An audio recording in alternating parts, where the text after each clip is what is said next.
nk'uyu munsi twamuhamagaye inshuro zirenze zingahe ntabwo atwitaba. Ubushize yaratubwiye ngo muvuge ibyo mubonye.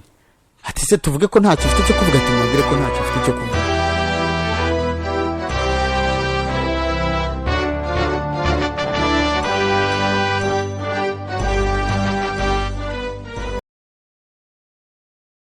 Ikibazo dufite gikomeye ni uguceceka k'ubuyobozi bwa Rayon Sport.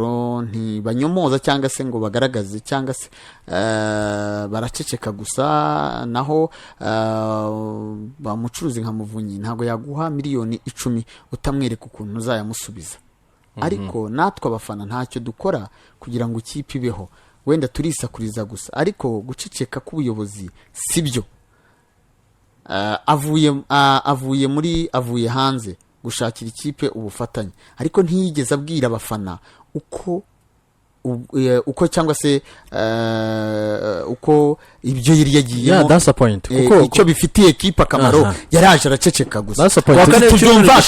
Tubyumva nk'abakunzi ba Rayon Sport, ati tubyumva mu itangazamakuru kugeza kuri ubu nk'abakunzi b'ikipe ya Rayon Sport nta umenye ngo ni ikibizaniye ekipe, ni ikibifashije ekipe. Agahita nibuka, sinzi niba ari Deus niba ari nde, sinzi umuntu wazambwira ati nakurikiye interview yakoranye n'itangazamakuru ryo muri Maroc.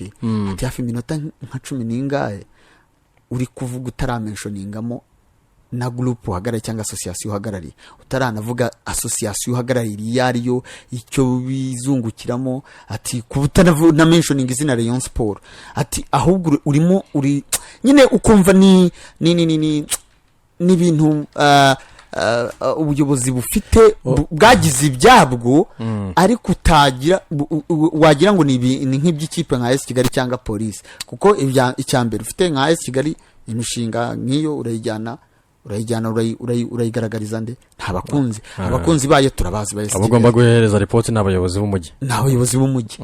Police urayiha bafande hano hirya.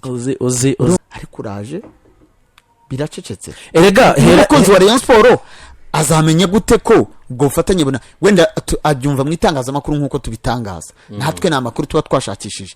Nk'uyu munsi twamuhamagaye inshuro zirenze zingahe ntabwo atwitaba. Ubushize yaratubwiye ngo muvuge ibyo mubonye. Ati se tuvuge ko ntacyo ufite cyo kuvuga, ati mubwire ko ntacyo ufite cyo kuvuga. So icyo gihe uzarenza iki?